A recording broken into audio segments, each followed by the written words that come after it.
The day Abini showed her engagement ring to the friend she had loved like a sister, she thought she was sharing happiness.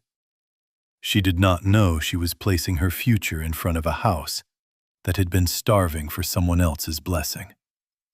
In that moment, her smile was innocent, her heart was open, and her guard was down. But behind another woman's smile, envy had already taken its first breath.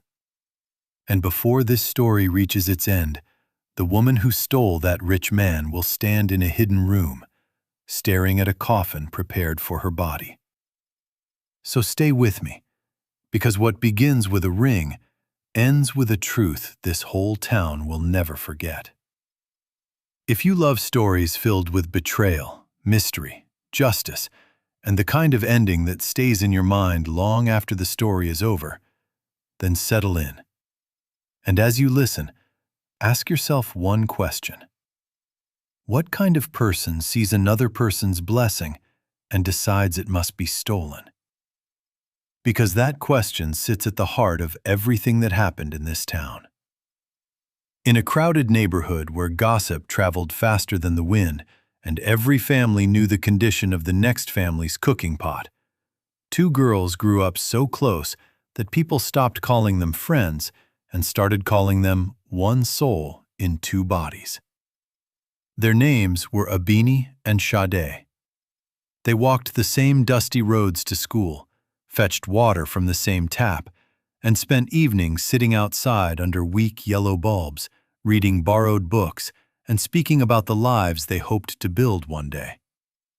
But though they shared the same streets and the same childhood, they were not raised under the same spirit.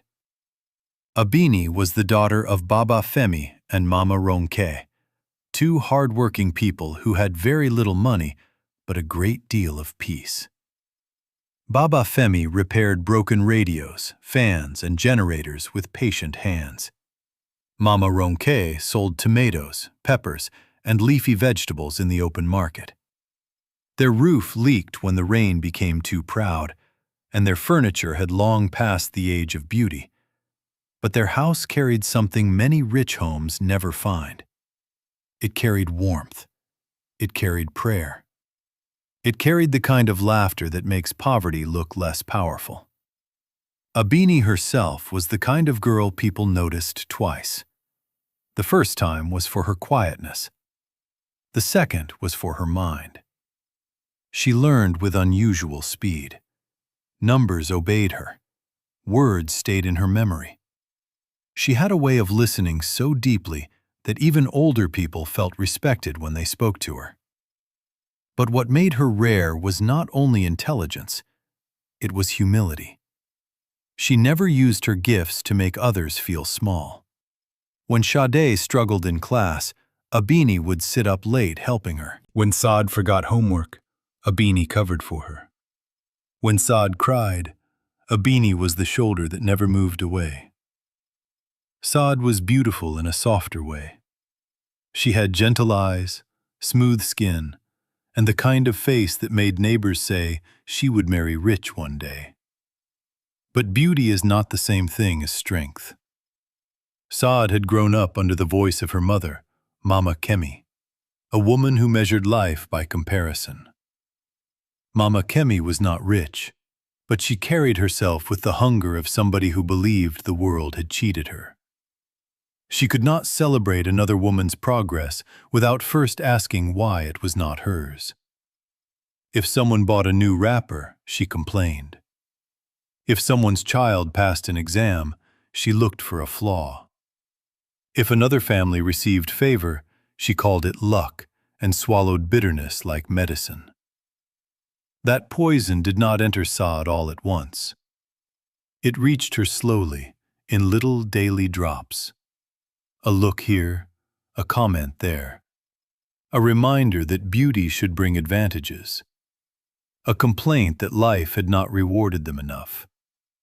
So even though Saad loved Abini in her own way, there was already a weak crack inside her spirit. And weak cracks are where darkness likes to knock. The girls became women. Abini's brilliance opened doors. She completed her university studies at the top of her class and began volunteering at a respected private clinic in the city while preparing for her medical licensing exams. Everyone in the neighborhood spoke about her future as if it were something visible in the sky. Saad remained close to her, proud in public and restless in private. Every time people praised Abini, Mama Kemi noticed the shine in their voices and hated it. Then, one hot afternoon, the kind of afternoon when the air itself feels tired, a black luxury vehicle rolled into the clinic compound. It belonged to Kunle Adewale, a man whose name carried weight in business circles and whose money seemed to stretch into every corner of the city. He had come to deliver imported medical equipment as part of a charitable program.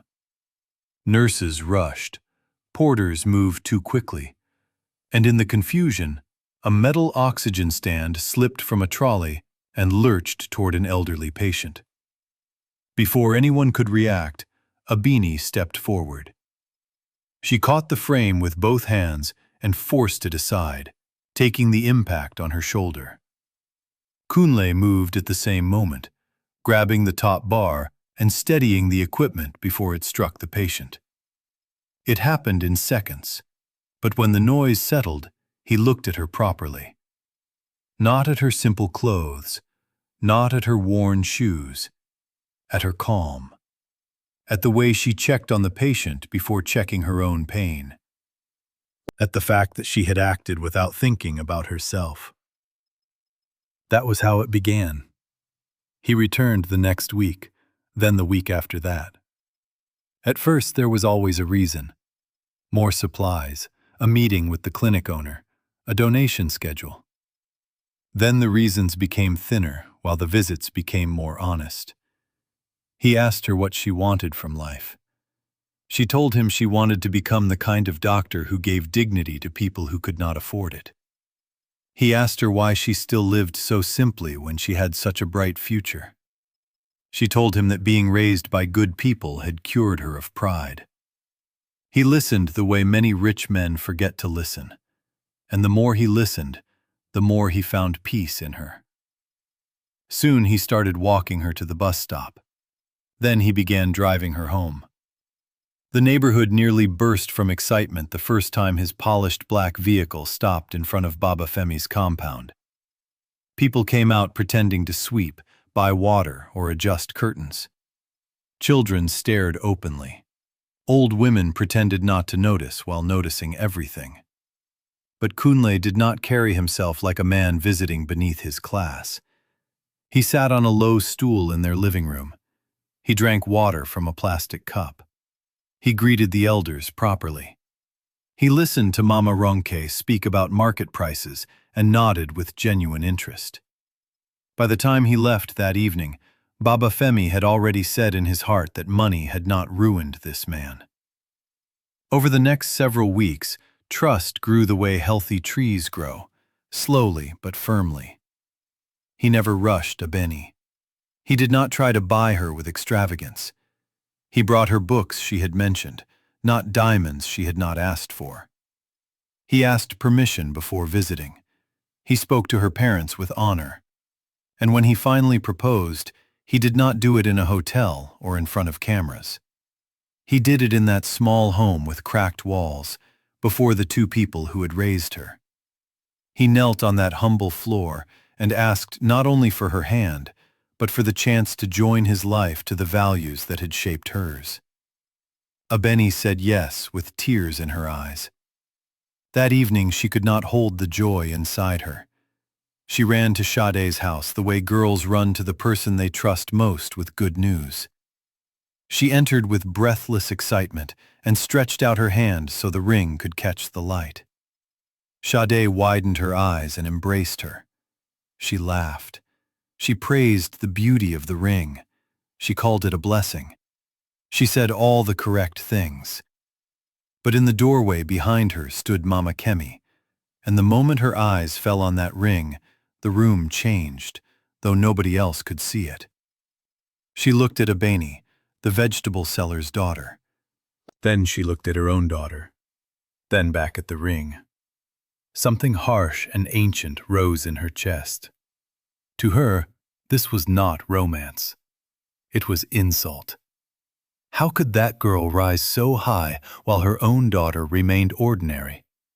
How could the whole neighborhood clap for another woman's child while hers stood empty-handed?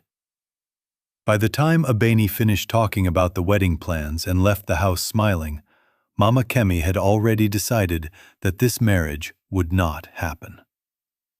At first, she worked with words. Poison rarely arrives carrying a knife. It first arrives as conversation.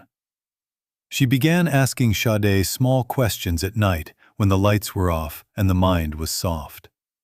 She asked if Abeni would still respect her after entering a rich man's mansion. She asked whether rich people's wives still remembered poor friends. She reminded Sade that people had always said she was the more beautiful one. She asked why life would place a wealthy man in front of Abeni and not in front of her.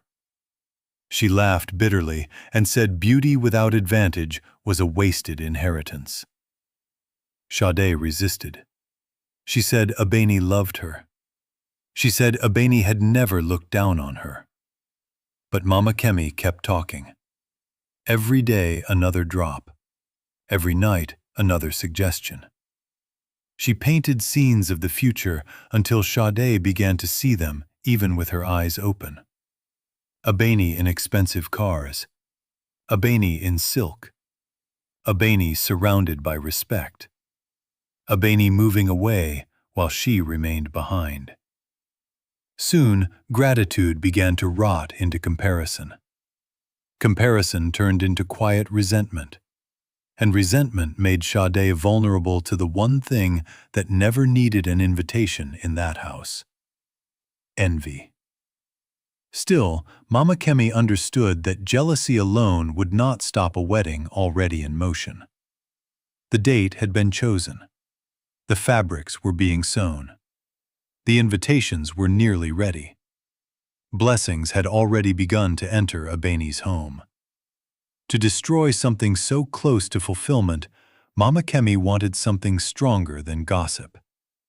She wanted force. One moonless night, when the town had folded into sleep and only dogs and hidden things were awake, she wrapped herself in a dark cloth and left the house carrying a bag. Inside that bag was a blouse Abeni had once forgotten after washing clothes in their compound weeks earlier. Mama Kemi walked beyond the safe streets, beyond the lit kiosks, beyond the places where ordinary shame can still stop a person. She kept walking until she reached a crooked hut at the edge of a swampy clearing where the air smelled of smoke, herbs, and something older than either. An old man sat inside, thin as a branch and still as a carved object. His eyes rested on her with the dull calm of someone who had heard too many wicked requests to be surprised by one more. She told him what she wanted without trembling. She did not ask for her daughter to meet a good man of her own. She did not ask for progress through honest means. She asked for Abeni's man. She asked for Abeni's place. She asked that the rich man's heart be turned, his vision clouded, his affection twisted, so that the woman he had chosen would become hateful to him, and the one he had overlooked would become irresistible. The old man listened and then asked one question. Was she prepared to pay the real price if the road she was opening did not close where she hoped? Mama Kemi answered too quickly. She said there was no price too high if her daughter became the wife of Kunle Adewale. The old man took the blouse. He mixed powders, oil, ash, and things no decent person would name. He spoke words in a tone so low it seemed the walls leaned in to hear. He told her that from that night a shadow would follow the man's desire. His mind would no longer sit clearly inside him. The woman he once loved would begin to feel wrong in his presence. Her voice would grate on him. Her touch would trouble him. And slowly, without understanding why, he would begin to run toward the other woman as if she were relief. Mama Kemi returned home before dawn, with smoke clinging to her wrapper and triumph warming her blood. She looked at her sleeping daughter and felt not guilt, but victory. At first, the change in Kunle was subtle. He became distracted. He complained of headaches. He looked tired even in air-conditioned rooms. He would sit beside Abini and seem far away, as if some part of him had gone walking without permission. Then the shift deepened. Things he once admired about her began to irritate him. Her simple dresses looked dull to him. Her thoughtful pauses felt heavy. Her kindness started to resemble strategy in his distorted mind. He began to feel restless around her without knowing why. While Abini stitched beads onto her wedding veil and prayed for a peaceful home, Kunle sat in his office, staring at messages he had no reason to expect from Sade. He did not understand the violence of the pull.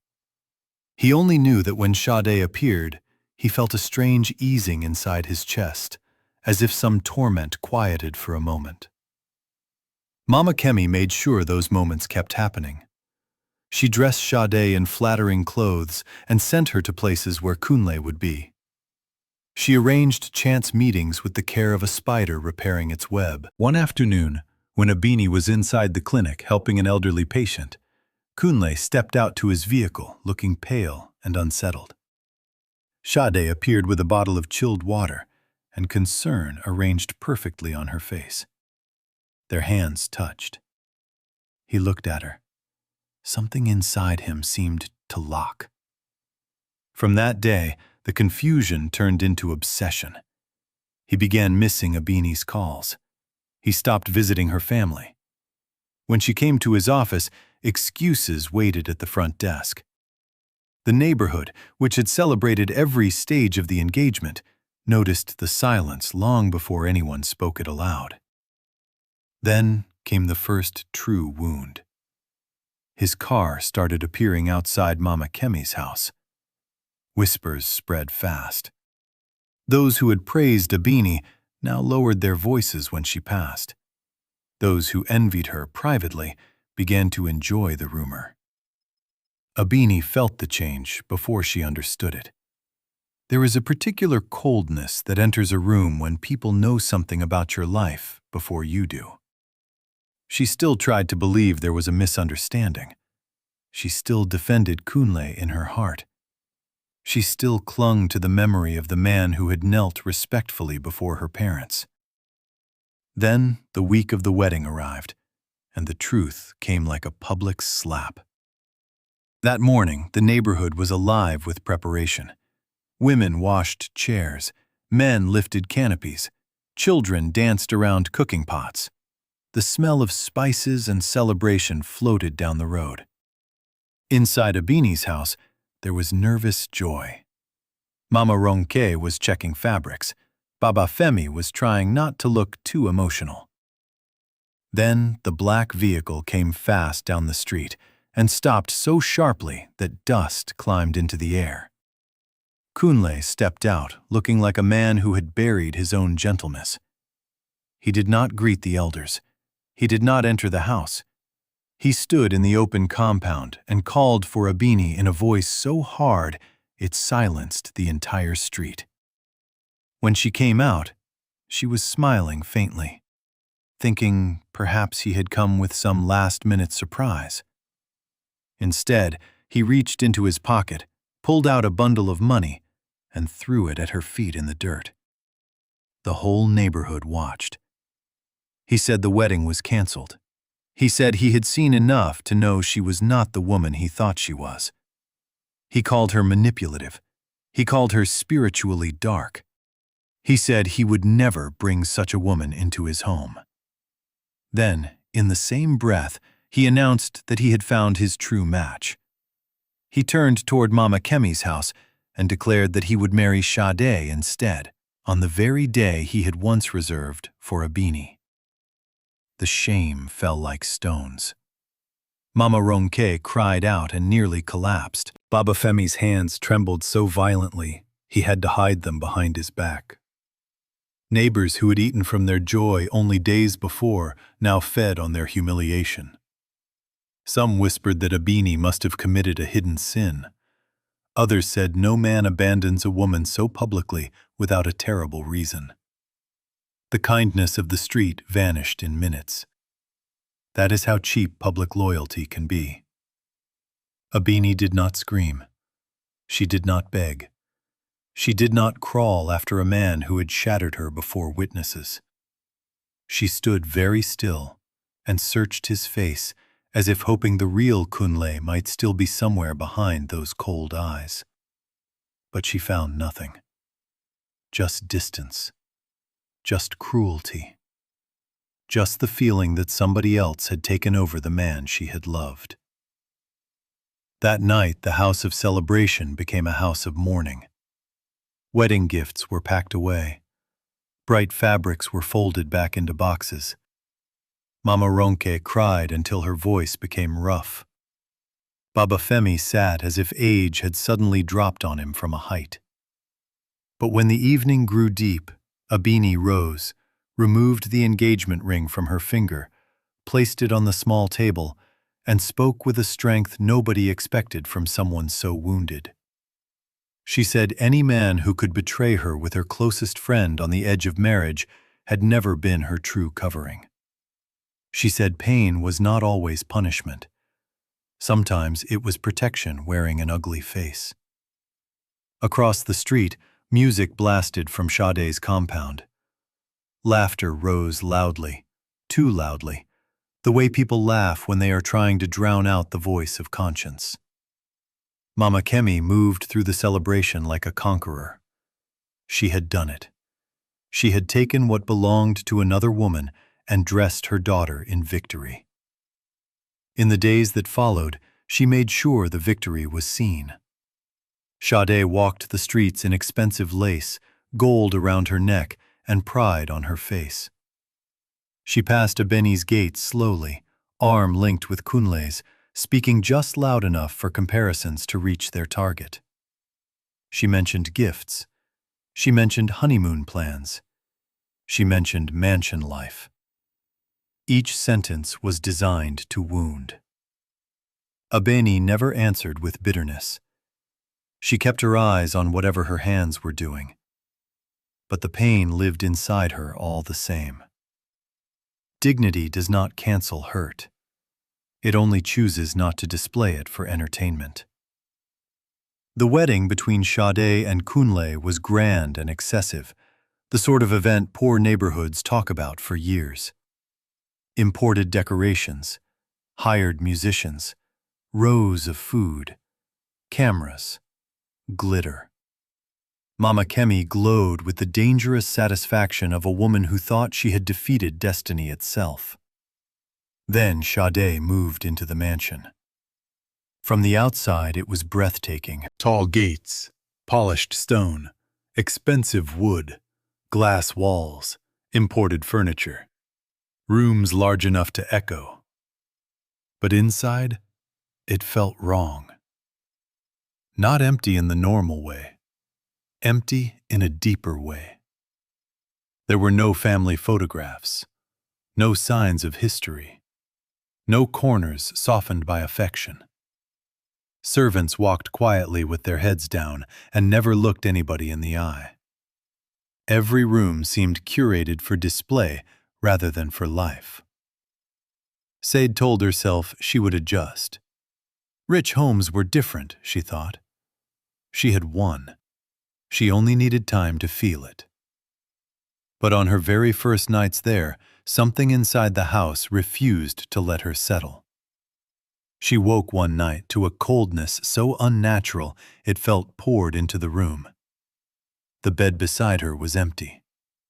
The digital clock glowed with a time she would later come to fear. She wrapped herself in a robe and followed a strange instinct down the hallway. Through a wide glass panel at the back of the mansion, she saw Kunle standing barefoot in the garden. The soil was wet. The air was still. He stood there, motionless at first, then began murmuring toward the ground in a voice that did not sound fully human.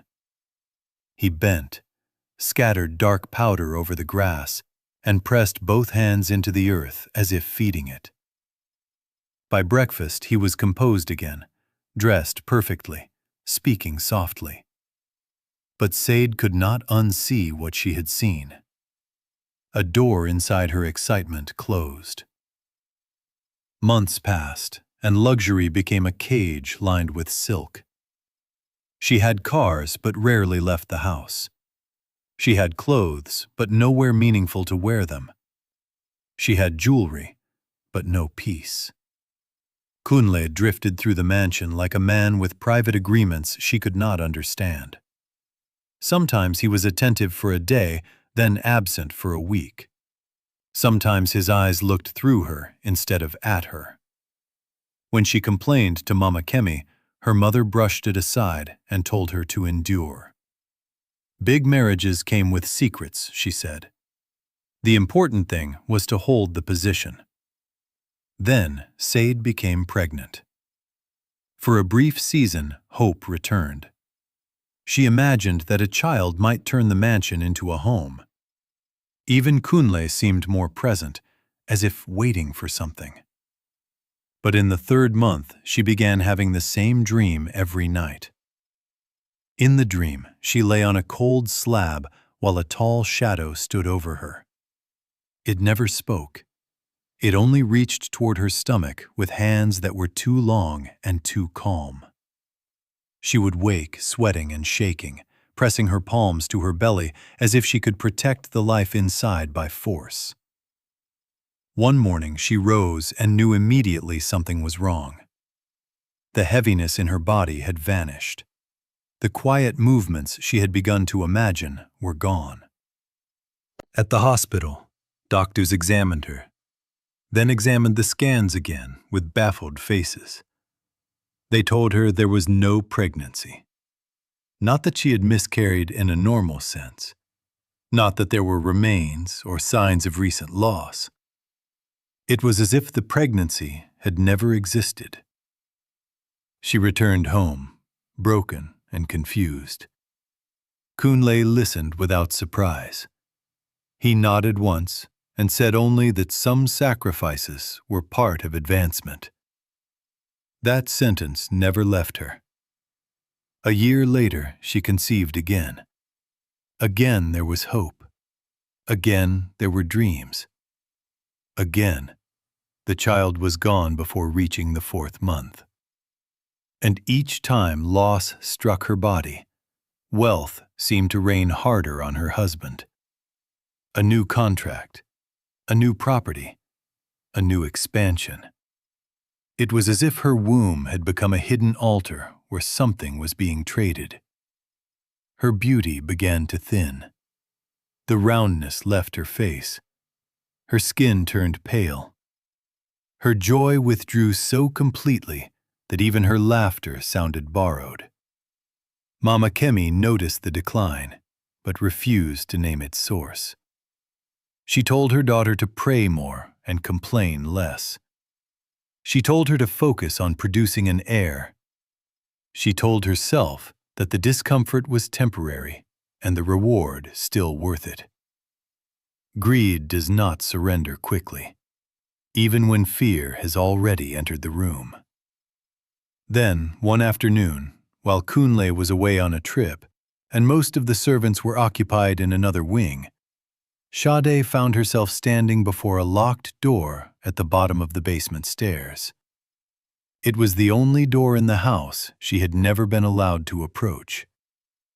She remembered, suddenly, the small silver key Kunle once hid inside a hollowed-out book in his library. Fear fought with desperation. Desperation won. She took the key. The door opened with a reluctant groan, and air colder than water rushed past her. The room beyond was lit by thick candles whose flames barely moved. The smell inside was wax, earth, and finality. In the center stood a life-sized wax figure dressed in her wedding gown. Her breath caught. The figure had her face, but not the fresh face she remembered from the wedding. This face looked tired, drained, almost used up. Beside the figure lay a sheet of official-looking paper. Her fingers trembled as she picked it up. It was a death certificate. Her full name was written clearly on it. Cause of death, natural causes. But the thing that made her legs fail beneath her was the date. It was set exactly 60 days ahead. She fell backward, striking a covered object behind her. Pulling the cloth aside, she saw a polished coffin. She opened it with shaking hands, expecting charms or money or hidden records. Instead, she found pieces of herself. Clothes she had misplaced, hair ribbons, nightwear, personal items missing over months, all folded neatly inside, as if someone had been collecting evidence for a burial long before the body was ready. In that instant, the full truth rose in her mind. She was not wife, queen, or partner. She was provision. She was a living offering inside a polished trap. She ran from the room, locked it again, and spent the next hour sitting on the bathroom floor, trying not to scream. That night, she did not wait for Kunle to return. She took nothing except the clothes on her body, not the gold, not the bags, not the expensive shoes. She climbed through a side window after midnight, tore her hands on the stone ledge, dropped into the grass, and ran. She ran until her lungs burned. She ran until the road turned rough and lonely. She ran until she found an old roadside phone booth and called the one person whose voice she never thought she would need in that way again. When Mama Kemi answered, Sade broke completely. She said there was a coffin in the house. She said her name was already written for death. She said the man they had stolen was not a blessing, but a grave dressed in perfume. For the first time, Mama Kemi heard the consequence of her choices without the protection of fantasy. Her pride cracked open in a single second. She did not ask questions. She did not defend herself. She drove into the night in the luxury car Kunle had once gifted her and followed her daughter's broken directions to the roadside. When the headlights fell on Sade, Mama Kemi nearly stopped breathing. The daughter she had once paraded before neighbors now looked like a spirit pulled from sickness. Her face was hollow. Her eyes were sunken. Her skin had lost its warmth. As Sade climbed into the car, trembling, Mama Kemi began to cry in a way she had not cried since youth. Not elegant tears, not dramatic tears, animal tears. The tears of a mother who had finally seen what greed had done in flesh. They drove fast, desperate to reach the old neighborhood before dawn, as if familiar roads might protect them from what followed. But some doors, once opened, do not close because you regret them. As they descended a steep, winding hill, Mama Kemi pressed the brake pedal. It sank to the floor. The car did not slow. She pumped again and again, but the vehicle only gathered speed. Sade began screaming. The steering wheel shook violently beneath Mama Kemi's hands. The road curved ahead like a threat. Then the car struck a jagged rock, lifted, flipped, and crashed into darkness. Glass exploded. Metal screamed. The world spun and broke. When the wreck finally stopped, upside down in a ditch, smoke rose into the night. Mama Kemi was pinned under the steering column, her body crushed and bleeding. Beside her, Sade lay unconscious, blood running from her forehead. In the terrible stillness that followed, Mama Kemi saw, with cruel clarity, the face of Mama Ronke weeping when her daughter's wedding was destroyed. The memory hit her harder than the crash. She understood then that envy does not merely steal from others. It digs the pit your own feet eventually find. Sirens came from far away, then closer. Both women were rushed into one of the finest private hospitals in the city. Nurses moved fast. Doctors shouted instructions. Blood loss was heavy. Bones were shattered. Sade hovered like a fading candle. The head nurse demanded the chief medical director at once. And down that brightly lit hallway came a woman in a white coat, walking with the steady authority of somebody who had built herself from pain instead of dying inside it. It was Abeni. The years had changed everything. She had returned to her studies instead of chasing revenge. She had passed every exam with excellence. She had become one of the most respected surgeons in the country. Together with a good and deeply grounded husband named David, she had helped build the hospital whose corridors now echoed beneath her feet. The same woman once thrown into dust with a bundle of money now carried the power to decide whether life or death would meet the women who had helped bury her dreams. The room fell quiet when she entered and saw them on those tables. The younger staff knew the old neighborhood story. They watched her face. They waited for anger. They waited for hesitation. They waited, perhaps, for justice in the crude form people usually understand justice. Instead, Abeni put on her gloves.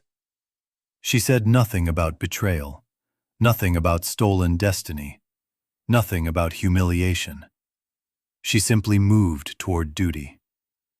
For hours she operated, stopping internal bleeding, stabilizing fractures, fighting for two lives that had once rejoiced over her suffering. By the time dawn stretched pale light across the upper windows, both patients were stable. When she stepped out of surgery, one of the nurses asked softly if she was all right. Abeni answered with a calm that silenced everyone near her. She said pain had once introduced her to purpose, and she would not dishonor that purpose by becoming the darkness that had once pursued her.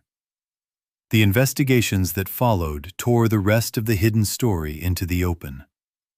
When authorities searched Kunle's mansion, they found the basement chamber, the documents, ritual objects, and evidence that his empire had been feeding on strange dealings for years. But before he could be arrested, he disappeared. Some said he fled the country. Others said men like that are eventually claimed by the same darkness they serve. The government seized the property. The mansion became a scandal instead of a dream. Saad survived, but survival was not the same thing as restoration. The beauty that had once made neighbors whisper was gone. Her body remained weak for a long time. Mama Kemi survived too, but the crash took her legs and left her bound to a wheelchair. Their money vanished in legal trouble, medical costs, and the collapse of everything built on corruption. One by one, the cars disappeared. The lace disappeared. The borrowed prestige disappeared. They returned to the same neighborhood they had once mocked, but this time, nobody envied them. Weeks later, they came back to Abeni's hospital for a final review. Their bill had become more than they could pay. They sat in the waiting area with their heads lowered, shame wrapping around them tighter than any cloth. When Abeni passed by with a team of doctors, they could barely lift their eyes. She stopped. For a moment, nobody spoke. Then, Abeni turned to her assistant and instructed that their remaining hospital debt be cleared. Mama Kemi began to cry instantly. Saad, too. Not because the money was gone, but because kindness from the person they had wounded most cut deeper than punishment. Then, Abeni looked directly at Saad and spoke without cruelty. She said survival required honest work. She said the hospital's cleaning department was hiring. It was not glamorous work, but it was clean, dignified, and enough to help feed her mother and buy medicine. Saad accepted. And so, in time, the neighborhood witnessed a picture none of them could have imagined years earlier. Inside a large office, Abeni sat at the head of medical meetings, guiding decisions that would save countless lives. Outside in the corridor, Saad pushed a mop bucket in a plain brown uniform, cleaning the polished floors of the institution built by the woman she once tried to replace. One afternoon, she paused beside a glass partition and saw Abeni laughing softly with David, the husband who loved her not for status, not for display, but for the truth of who she was. There was no fear in that room, no hidden doors, no midnight rituals, no price attached to affection, just peace. That was the moment Saad finally understood the lesson her mother had learned too late. There are lives that can be stolen in appearance, but never in essence. A shortcut to another woman's blessing may look like victory for a season, but anything built on envy eventually asks for blood. What belongs to you may arrive slowly. It may seem delayed. It may seem hidden. But if it is truly yours, it does not answer to thieves. Abeni had lost a wedding, but she had been spared a grave. She had lost a man, but she had been protected from a monster. She had lost public honor for a moment, but she had gained a future too solid to be shaken by gossip. And the people who tried to use darkness to rewrite her story eventually discovered that destiny is not transferred by jealousy, spells, or deceit. It can be delayed. It can be tested. But it cannot be stolen. And that is why this town never forgot Abeni, Sade, or Mama Kemi. Not because of the scandal, not because of the mansion, but because everyone who heard their story carried home the same warning. Never let envy make you hate the road God did not choose for you. And never mistake another person's blessing for proof that yours will never come. If this story moved you, let me know the part that hit you the hardest. Was it the betrayal, the horror inside the mansion, or the power of mercy at the end? And if you love stories of truth, justice, and unforgettable consequences, stay close. There is always another story waiting.